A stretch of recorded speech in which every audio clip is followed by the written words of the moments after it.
A curriculum planning, design, and organization. Element of curriculum design. A curriculum consists of 4 major components or aspects, and nature and structure of these elements are represented in a curriculum design. Behavior, objective, or intended learning outcome. Content, subject matter, reference, teaching and learning method, assessment, and evaluation. These are the following: aims, goals, and objectives. Educational objectives are long-term objectives because they are intended or general level of education by society. They are state generally. They provide kids long-term. Generally, it is assumed that goals are developed at the system level, such as in school district or a government document. It is a written of the Philippine Constitution of 1987, which states all schools aim to encourage critical and creative thinking.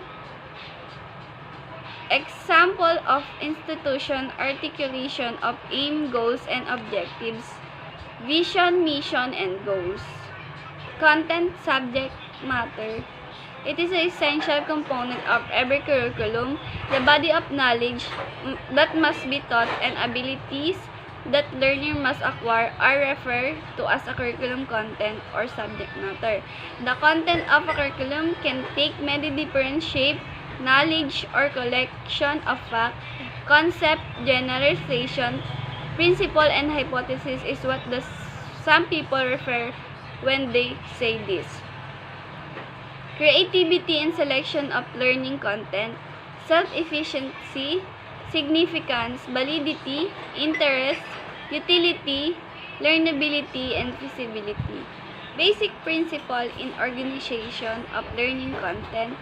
The Merriam Dictionary defines the organization as a process of putting the different parts of something in a certain order so that they can found or use easily. In the case of curriculum design, content is organized to ensure easy efficiency on learning on the part of the student. Effective organization and content will also grant that the most learning competence as state a curriculum will be acquired by student. Consider the following principle in effective organization of content. Balance. The equitable and fair distribution of content among the various levels of education is known as a balance. Articulation. The provision for constructing the vertical linkage for level to level are referred to as articulation. It also important note that articulation eliminates obvious gap between level. It simply means the pupil will acquire information following grade or year level based on what they learned in the previous grade or year level. Sequence. It referred to a subject matter arrangement that is organized in sequence and graded matter. In this scenario, content organized take into account difficulty and barrier to be incorporated. The lower level contains less challenging stuff, whether the upper level contains more difficult and complicated materials. Integration. The term integration refers to a present of historical link between the material of all subject areas. Continuity is the continuous repetition, revision, and reinforcement of learning is referred to as continuity. Reference. The context is followed by citation. It defines the source of the materials or topic matter. Teaching and learning method. The curriculum heart and soul are the curriculum's experience, physical, mental, and emotional experience, as well as their integration, should all be included with the curriculum. Curriculum experience by comprise all instructional method and procedure that enable students to embody and fulfill all the curriculum purpose, goals, and objectives. Evaluating, synthesizing, and interpreting data in order to better understand what students know and can do.